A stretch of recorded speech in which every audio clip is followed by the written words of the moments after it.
Pour rester en forme et performant, une alimentation équilibrée doit nécessairement faire partie de notre vie. Une telle alimentation commence déjà le matin avec le petit déjeuner. Mais que fait notre corps avec la pomme ou le croissant qu'on mange au petit déjeuner? Tout simplement dit, notre corps gagne ainsi de l'énergie. Ce gain d'énergie a lieu dans nos cellules, proprement dit dans une partie déterminée qu'on appelle les mitochondries. C'est ici que l'adénosine triphosphate ATP qui est vital est produit. Simplement dit, l'adénosine triphosphate est la monnaie de notre corps. Comme on utilise de l'argent pour payer des marchandises ou des services, notre corps échange des molécules d'adénosine triphosphate avec du travail chimique, osmotique ou mécanique.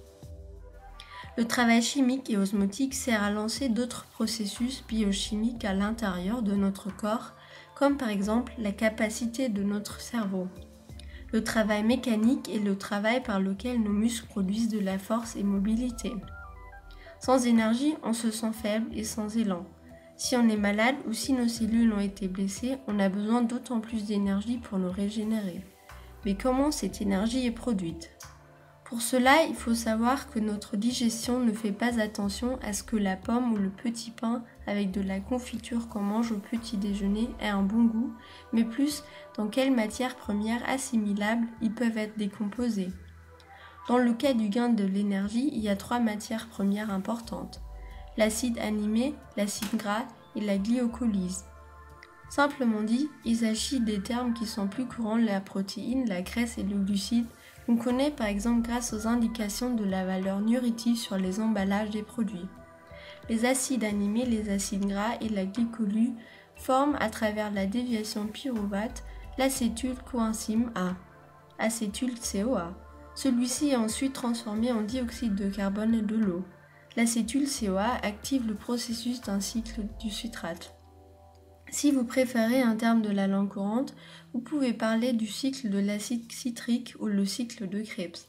Il s'agit d'un ordre de réaction biochimique qui joue un rôle important lors du métabolisme des aérobies, c'est-à-dire des cellules des êtres vivants qui ont besoin d'oxygène. Il s'agit surtout d'une décomposition de matières organiques pour gagner de l'énergie et pour produire des matières intermédiaires qui servent à d'autres synthèses biologiques. Vous les voyez affichées à côté du cercle. La respiration cellulaire suit directement le cycle de citrate. Pour le moment, ceci n'est pas très important pour nous. Ce qui est bien plus important pour notre examination est le fait que le cycle de citrate produit l'adénosine phosphate, déjà mentionné plus haut. Mais non seulement un petit déjeuner équilibré mène à un début d'une bonne journée, mais aussi la lumière solaire stimule nos cellules. Mais comment cela fonctionne-t-il ? La lumière solaire représente une petite partie du spectre de toutes les ondes électromagnétiques. Ces ondes sont soit indiquées en unités nanomètres ou comme fréquence.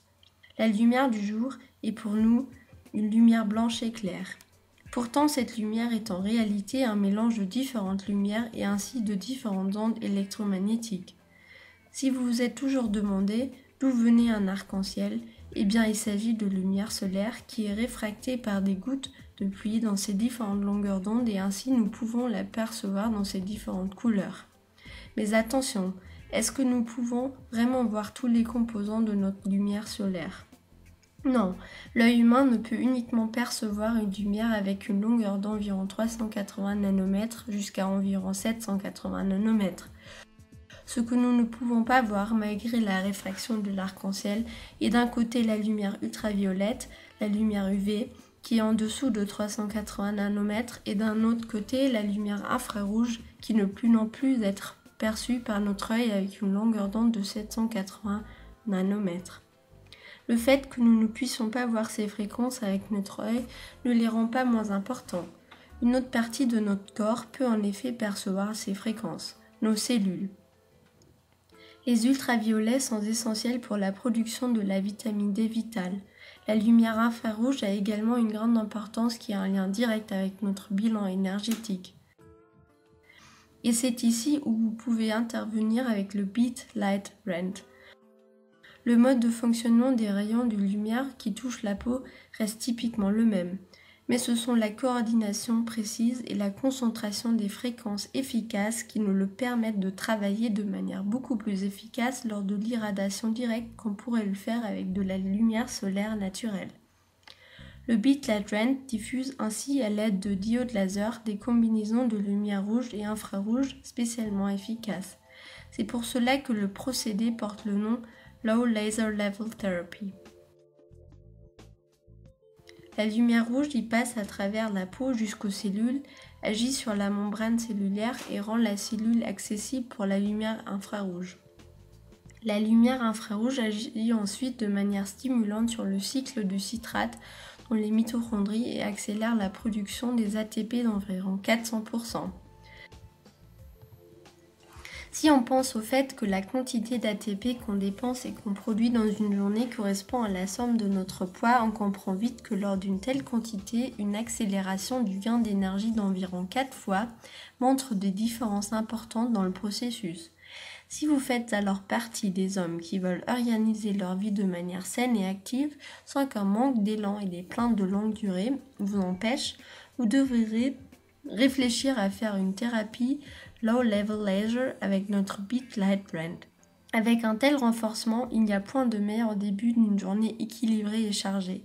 Faites-nous confiance et recevrez en contrepartie notre soutien pour votre santé et satisfaction.